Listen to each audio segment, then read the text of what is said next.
E aí pessoal, beleza? Como é que vocês estão? Tudo jóia?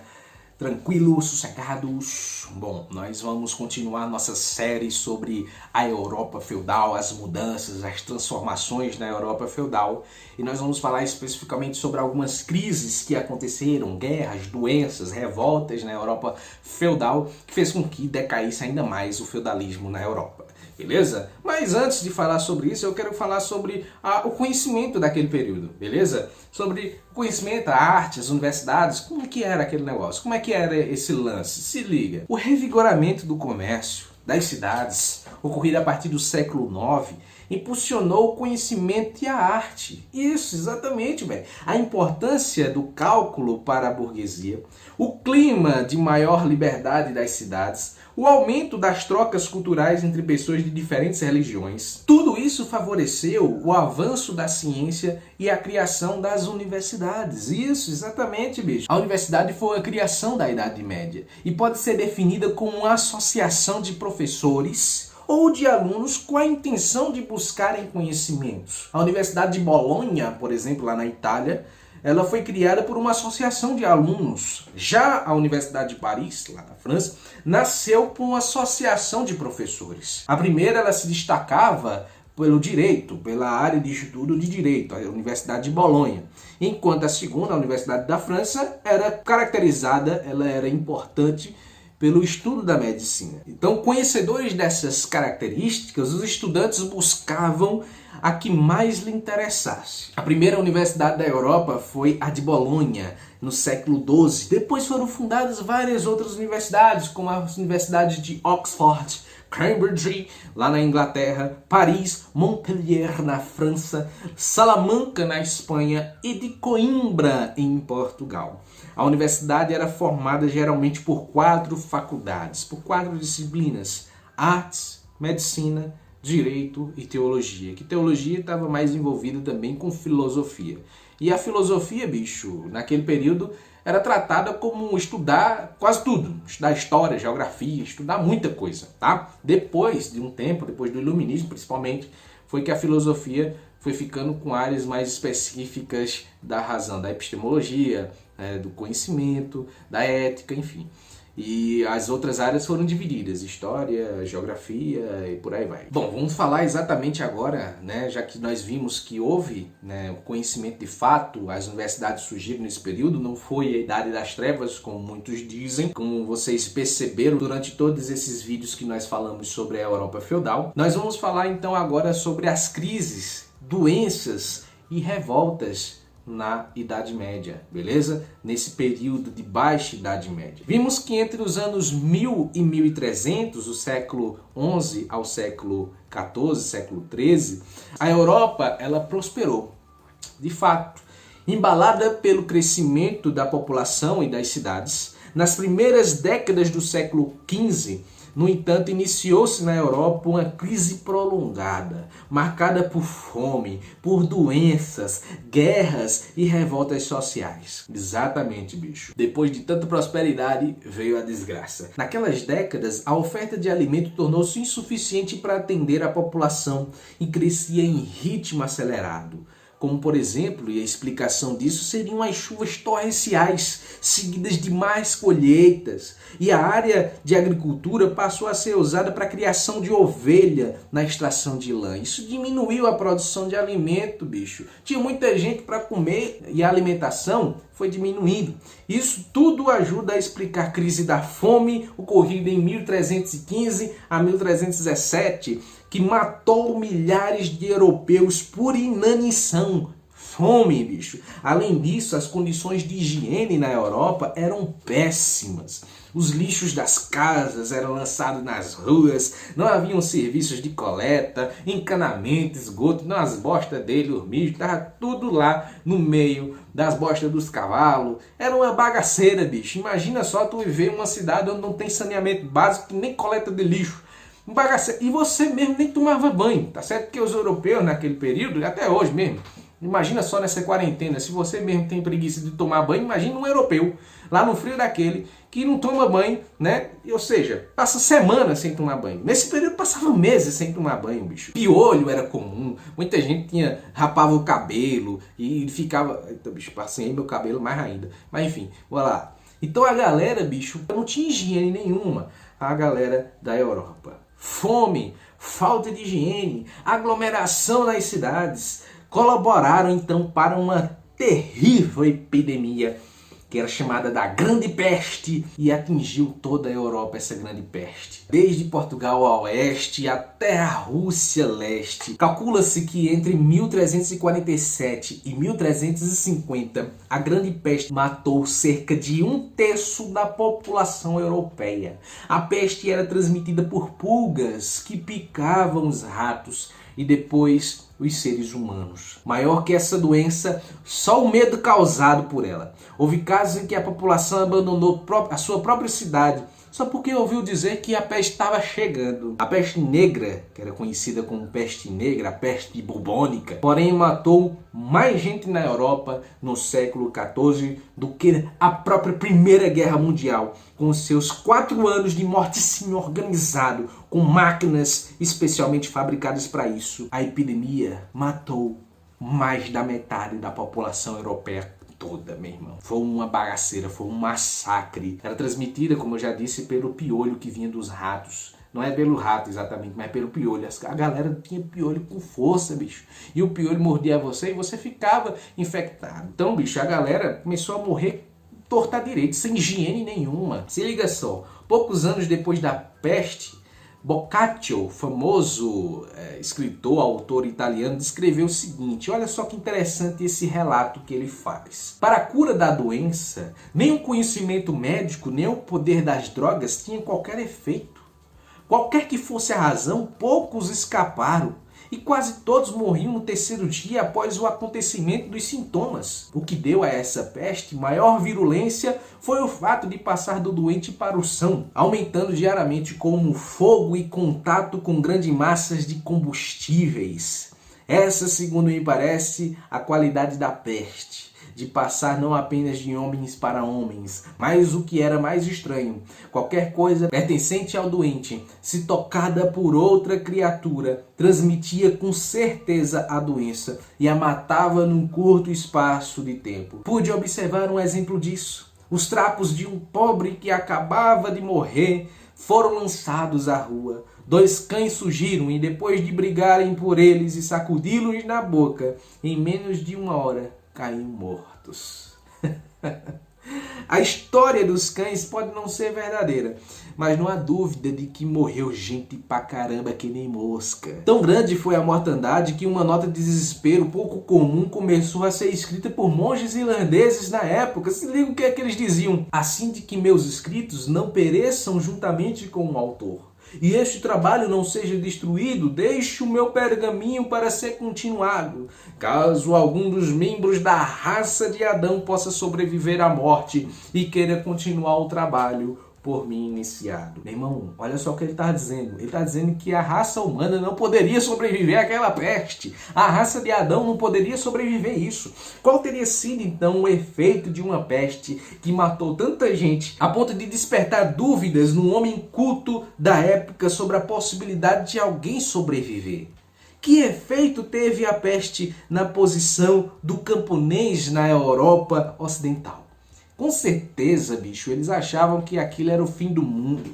Com certeza eles achavam que aquilo ali era o fim da raça humana.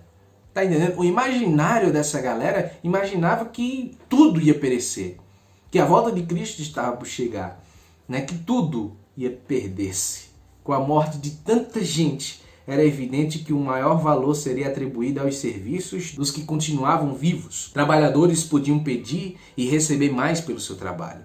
Como a oferta de trabalho se reduzia, a procura relativa dele aumentava. O trabalho do camponês valia mais do que nunca e ele sabia disso. Esses eventos ajudaram a culminar numa série de revoltas dos camponeses contra os senhores feudais. E aí vem as rebeliões camponesas. Com as mortes provocadas por fome, pela peste, pelas guerras, começou a faltar essa mão de obra, como eu falei para vocês, lá nos campos, nas produções agrícolas, e começou a diminuir, acarretando aí prejuízos para a nobreza, para os senhores feudais.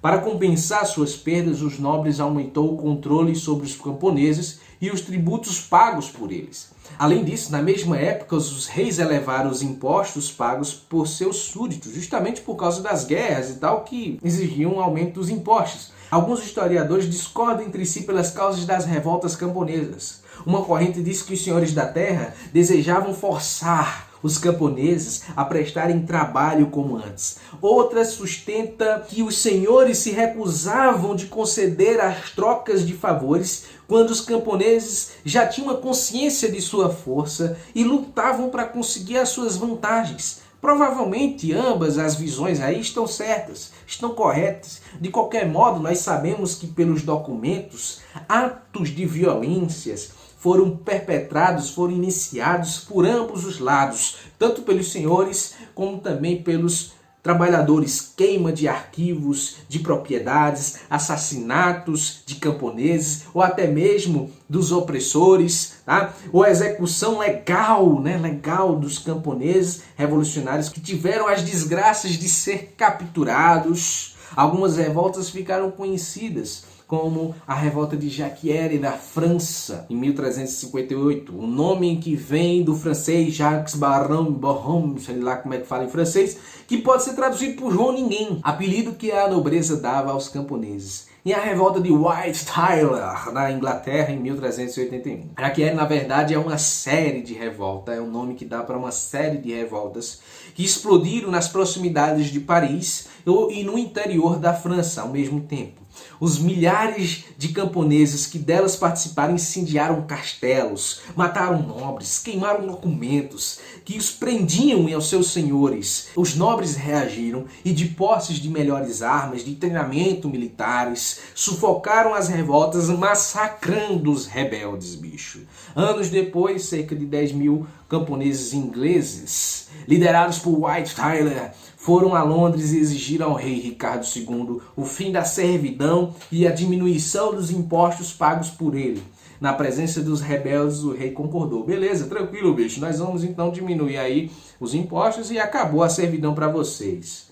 Mas o bicho era traiçoeiro. O que aconteceu? Em seguida ele voltou atrás e se uniu aos nobres, arrasando as aldeias camponesas. Embora tenham sido massacrados pelos exércitos do rei e da nobreza, essas revoltas contribuíram para o enfraquecimento da servidão na Europa Ocidental. Um episódio também que marcou, que contribuiu para essa crise do século XIV foi a Guerra dos 100 Anos que não tiveram 100 anos. Entre 1337 a 1453, um conflito armado entre a França e a Inglaterra, na verdade, durou aí 116 anos e foi interrompido diversas vezes. Os principais motivos dessa longa guerra foram as disputas pela região de Flandres e o interesse do rei da Inglaterra, o Eduardo III, em se tornar rei da França também. Inicialmente, os ingleses conseguiram várias vitórias sobre os franceses e ocuparam parte dos seus domínios, inclusive a cidade de Paris.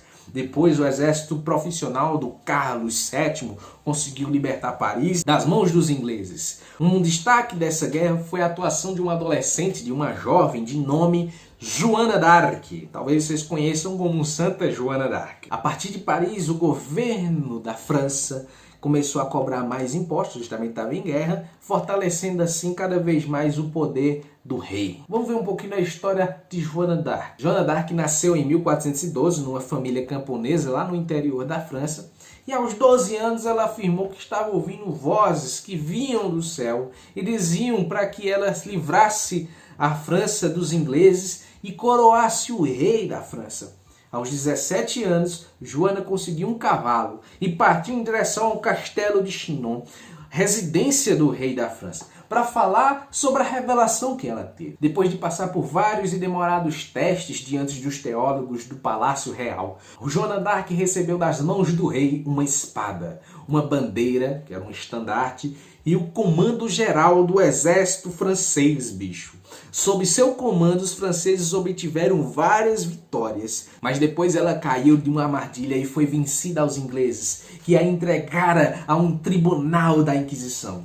Este acusou ela de herege, de usar roupas masculinas. Condenada por este tribunal, Joana d'Arc foi morta numa fogueira em 1431. Em 1456, um novo processo provou sua inocência. E séculos depois, em 1920, ela foi canonizada e se tornou a Santa Joana d'Arc. Mas como entender que uma analfabeta de 17 anos, uma criança, um adolescente, criada por pai e mãe, num vilarejo distante, na França, no interior da França, sem experiência alguma, tenha por si mesma formulado a ideia de que Deus lhe havia dado a missão de salvar o reino da França do naufrágio, da perdição. Mais tarde, alguns estudiosos chegaram à conclusão que, mesmo não havendo nenhuma certeza quanto à origem sobrenatural das vozes, identificadas por Joana d'Arc como sendo as vozes do Arcanjo Miguel e das santas Catarina e Margarida, é algo concebível. E também mais provável é que essas vozes só davam conselhos edificantes e que a finalidade de sua ação não poderia ter sido sugerida pelo diabo, como o Tribunal da Inquisição na Inglaterra dizia que ela conversava com um demônio. Os historiadores de hoje, que não podem explicar a origem e a natureza dessas vozes, limitam-se a dizer o seguinte: segundo o espírito da época, Deus podia agir pontualmente e sobrenaturalmente também. Com o final da guerra, vencida pelos franceses em 1453, a nobreza se enfraqueceu de vez. Os senhores feudais perderam de vez a sua credibilidade, pois muitos nobres morreram durante esse conflito ali da Inglaterra contra a França. Além disso, a cavalaria perdeu sua força diante do surgimento das armas de fogo, especialmente do canhão. Porque antes a arma de peso que o exército tinha eram os cavaleiros. Agora a arma de peso que tem, a arma que dava toda a diferença numa guerra, era o canhão. Com isso, o poder militar da nobreza, baseado no manejo da espada e da lança, também diminuiu. Era importante, mas diminuiu. Já a burguesia dos dois reinos ganhou mais força. Eles não iam para a guerra, passando a ocupar importantes cargos de administração pública, já que muitos nobres morreram. Isso também gerou, o fim dessa guerra, o aumento da força do rei. O rei ficou cada vez mais poderoso, principalmente o rei da França, e a maior influência do burguês nas questões públicas. O feudalismo estava em decadência cada vez mais. Bom, pessoal, espero que vocês tenham gostado. Esse foi os vídeos sobre as crises na Europa feudal, sobre a Baixa Idade Média, beleza? E espero que vocês tenham aprendido alguma coisa. Se vocês aprenderam, se vocês gostaram, deixa o seu like, compartilha. Se vocês não quiserem, não faz o que vocês quiserem. Tranquilo? Então até a próxima e fica aí, né, nessa quarentena. E se cuidem, beleza? Fui! Valeu!